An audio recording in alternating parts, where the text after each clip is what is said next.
Retirement का नाम सुनते ही आपको बहुत अच्छा फील होता है। कई लोग सोचते हैं कि रिटायरमेंट होने के बाद उनके पास वक्त ही वक्त होगा अपना पैशन फॉलो करने के लिए, कहीं पे भी ट्रैवल करने के लिए, अपने रिश्तेदारों के पास जाने के लिए।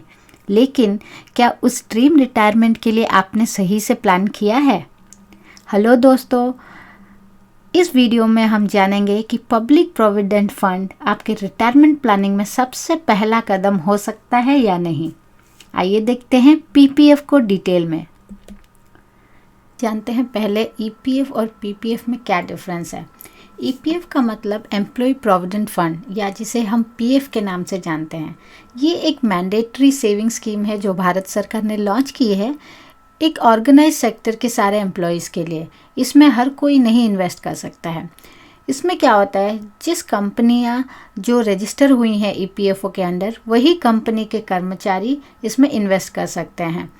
इसमें आपकी कंपनी आपके बेसिक सैलरी का 12% कंट्रीब्यूट करती है और आप खुद भी उतना ही अमाउंट कंट्रीब्यूट करते हैं।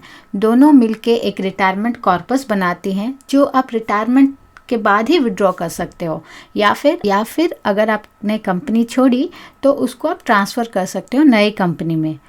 लेकिन पीपीएफ एक मैंडेटरी सेविंग स्कीम नहीं है, वो एक वॉलंटरी सेविंग स्कीम है जो हर कोई कर सकता है। कोई एम्प्लॉयड हो या फिर सेल्फ एम्प्लॉयड हो या फिर अनएम्प्लॉयड भी कर सकता है इसमें पीपीएफ।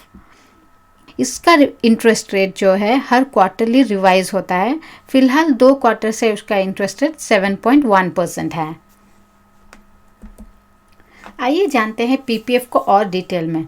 जैसे मैंने ऑलरेडी कहा, उसका इंटरेस्ट रेट अभी 7.1% है और इसका इंटरेस्ट हर महीने कैलकुलेट होता है, लेकिन साल में एक ही बार आपके पीपीएफ अकाउंट में ऐड होता है। इसमें आप 500 रुपये से शुरू कर सकते हो कोई भी इन्वेस्टमेंट और 1.5 लाख तक मैक्सिमम आप इसमें इन्वेस्ट कर सकते हो।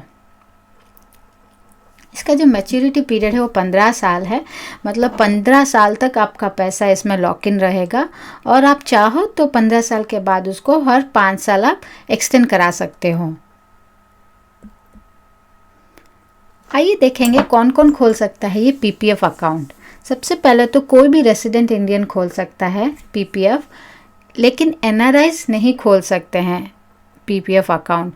हालांकि अगर एनआरआई बनने से पहले उनका पीपीएफ अकाउंट एग्जिस्टिंग था तो उसको वो चालू रख सकते हैं, लेकिन 15 साल तक ही मैक्सिमम उसको होल्ड कर सकते हैं। उसके बाद उनको क्लोज करना पड़ेगा।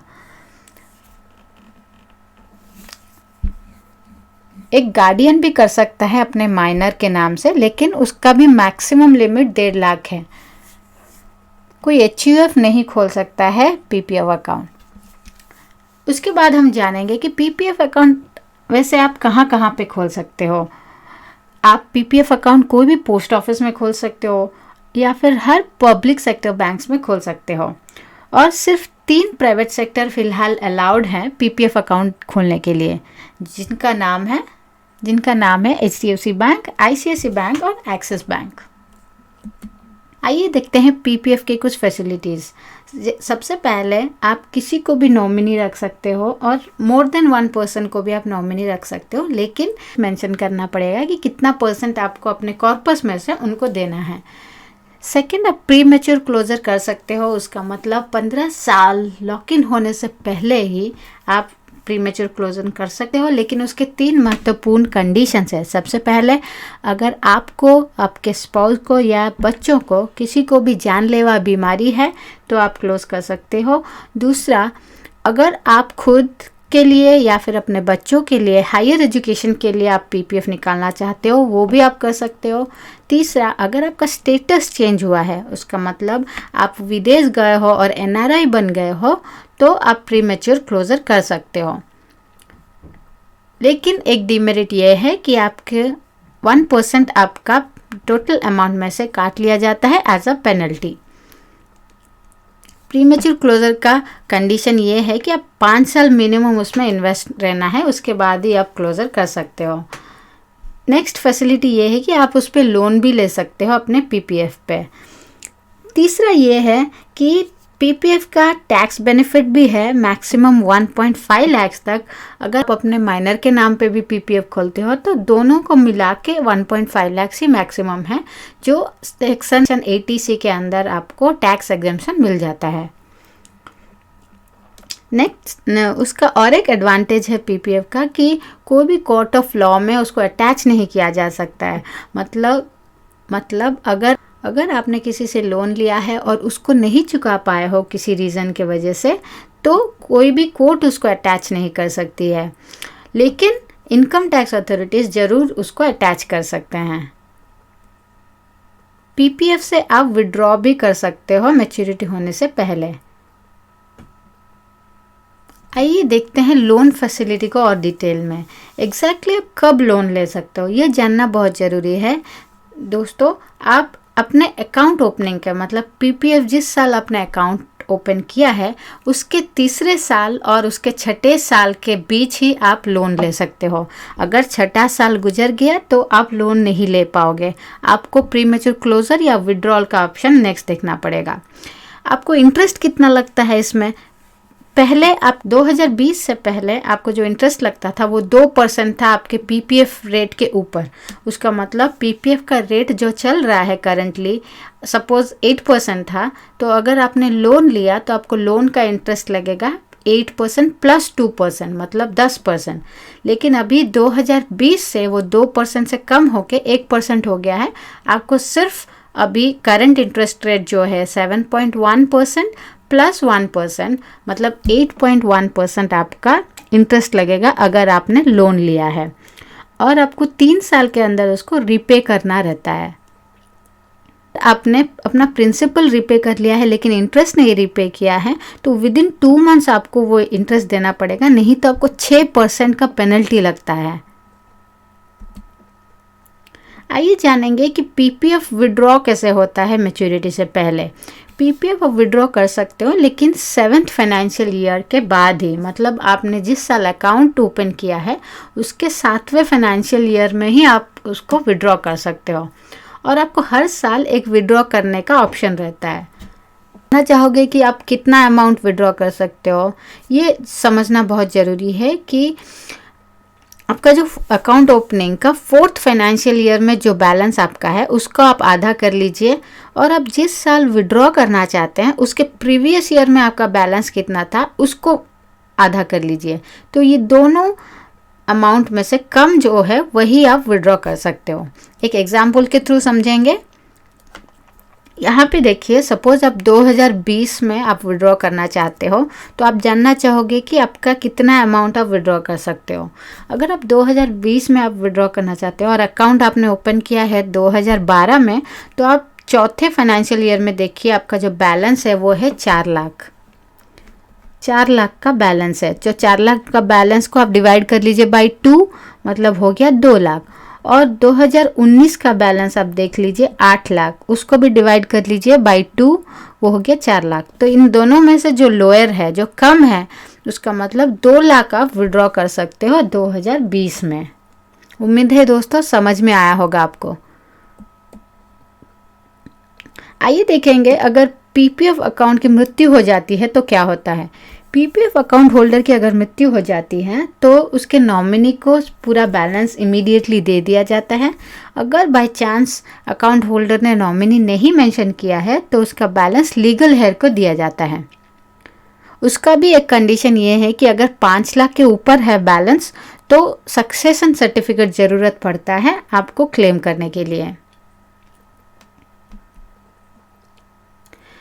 फीचर्स तो आपने जान लिए पब्लिक प्रोविडेंट के क्या क्या हैं।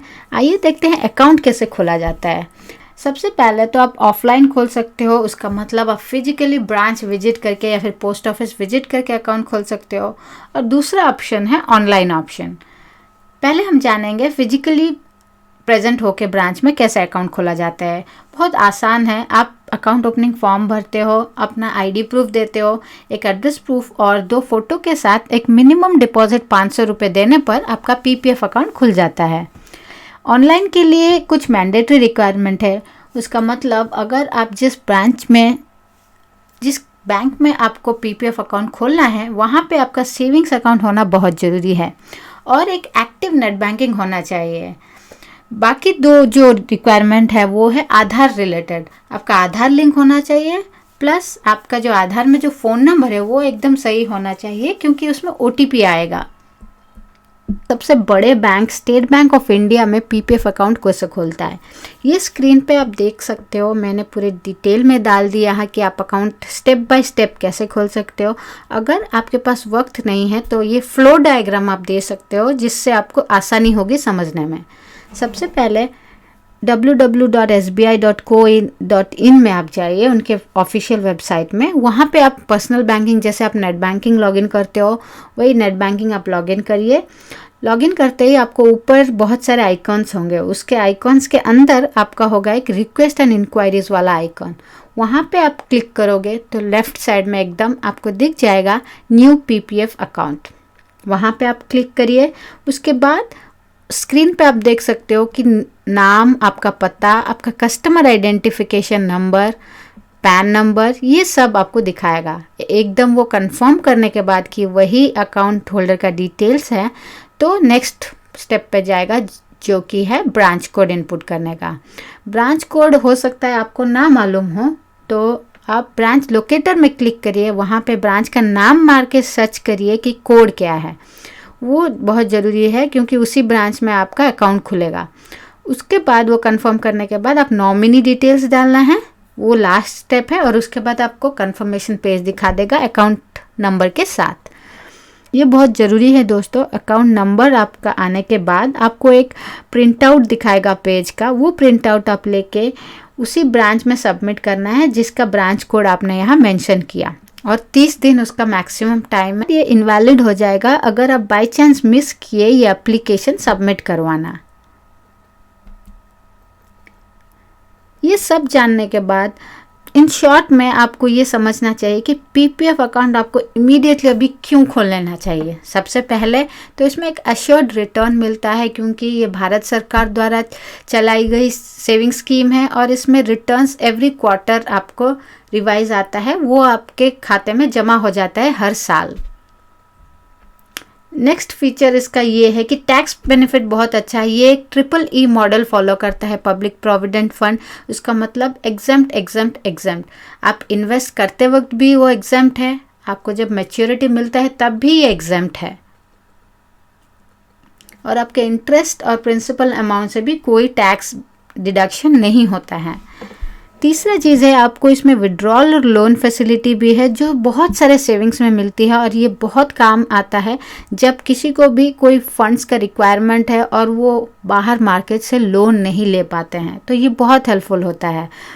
चौथा चीज़ एक फोर्स्ड सेविंग होता है क्योंकि हम कई बार FD में फंड्स रखते हैं और इमीडिएटली कुछ रिक्वायरमेंट होता है तो हम फट से निकाल देते हैं क्योंकि ऑनलाइन हो जाता है आजकल फंड्स निकलवाना, लेकिन PPF में फंड्स निकलवाना उतना आसान नहीं होता है, इसलिए एक फोर्स्ड सेविंग होता है। नेक्स्ट, ये तो कहने की ज़रूरत नहीं कि सेफ्टी सबसे बड़ा एडवांटेज है PPF का, क्योंकि इसमें गवर्नमेंट ऑफ इंडिया ने इसको लॉन्च किया है, तो उसमें बहुत ही 100% सेफ है। कोई मार्केट रिस्क नहीं है, कोई क्रेडिट रिस्क नहीं है। आइए जानेंगे कि PPF आपको जल्द से जल्द क्यों करना चाहिए। एक छोटा सा एग्जाम्पल से देखेंगे, और रेट ऑफ इंटरेस्ट में अज्यूम कर रही हूँ कि 7.1% कांस्टेंट रहेगा। 25 साल की उम्र में अगर आप 10,000 के एक मंथली डिपॉजिट शुरू करते हो PPF में, तो आपका 15 साल के बाद आपका मैच्योरिटी अमाउंट बन जाता है 32,54,569। वही अमाउंट अगर आप कंटिन्यू करते हो 15 साल के बाद, उसका मतलब और 55 साल तक आप इन्वेस्ट करते हो, तो आपका अमाउंट, टोटल अमाउंट एक बहुत बड़ी अमाउंट बन जाता है 1.23 करोड़ तक। आइए देखते हैं अभी कि अगर आप 5 साल डिले कर देते हो और 30 साल की उम्र में अगर आप शुरू करते हो PPF सेम 10,000 अमाउंट के साथ, तो आपका मैच्योरिटी अमाउंट तो बन जाएगा 32,54,569 सेम। लेकिन अगर आप 55 साल तक इन्वेस्ट करते हो तो आपका अमाउंट बनता है 82,46,415। यहाँ पे आपने सिर्फ 5 साल लेट किया है, लेकिन आपका जो डिफरेंस ऑफ अमाउंट आप देखिए 41,14,317 अमाउंट का डिफरेंस है। ये बहुत बड़ा अमाउंट होता है, सिर्फ आप 5 साल इन्वेस्ट करना लेट किए हो इसलिए। आइए जानेंगे पीपीएफ क्यों बहुत सारे इन्वेस्टमेंट ऑप्शन से बेहतर है। सबसे पहले पीपीएफ क्यों टैक्स सेविंग एफडी से बेहतर है। टैक्स सेविंग एफडी का जो टेन्योर है वो 5 साल फिक्स्ड है। अगर आप चाहो तो ज़्यादा समय तक इन्वेस्टर नहीं रह सकते हो, और इंटरेस्ट रेट आप देख रहे हो कि हर साल बदलता है, तो 5 साल के बाद इंटरेस्ट रेट कम हो जाएगा। नेक्स्ट ऑप्शन एफडी का इंटरेस्ट टैक्सेबल है, लेकिन पीपीएफ का अमाउंट एकदम टैक्स फ्री है, जो मैच्योरिटी के बाद भी टैक्स फ्री रहता है और इन्वेस्टमेंट करते समय भी आपका टैक्स फ्री ही रहता है। नेक्स्ट पीपीएफ म्यूचुअल फंड और ईएलएसएस से क्यों बेहतर है। ईएलएसएस का मतलब इक्विटी लिंक्ड सेविंग स्कीम। इससे क्यों बेहतर है, क्योंकि म्यूचुअल फंड्स कोई गारंटीड रिटर्न्स नहीं देता है और उसमें कैपिटल प्रोटेक्शन नाम का कोई चीज़ नहीं है। लेकिन पीएफ में आपका कैपिटल पूरा सेफ है। हो सकता है आपका इंटरेस्ट रेट कम आए आने वाले सालों में, लेकिन आपका कैपिटल से कोई भी अमाउंट कम नहीं होने वाला है। तीसरा पीपीएफ क्यों बेहतर है एलआईसी से। अगर आप एलआईसी के अंदर कोई पेंशन प्लान किए हो और आपने बीच में उसको अमाउंट पे नहीं कर पाए हो कोई भी मुसीबत की वजह से, या फिर आप भूल गए हो, तो आपका पूरा अमाउंट का लॉस हो जाता है और आपको जो बेनिफिट्स मिलता है, इंश्योरेंस कवरेज या ये सब आपका काट लिया जाता है। वो एक डीमेरिट है एलआईसी वाले पेंशन प्लान्स में। और एक ये है चीज़ है कि एलआईसी का जो पेंशन प्लान हो या फिर जो भी इन्वेस्टमेंट प्लान हो, उसको आप हाइपोथिकेट कर सकते हो, लेकिन पीपीएफ को कोई भी हाइपोथिकेट नहीं कर सकता है। कोई भी कोर्ट ऑफ लॉ में उसको अटैच नहीं किया जा सकता है। उम्मीद है दोस्तों ये वीडियो आपको पसंद आया होगा। प्लीज़ सब्सक्राइब करिए हमें मोटिवेट करने के लिए।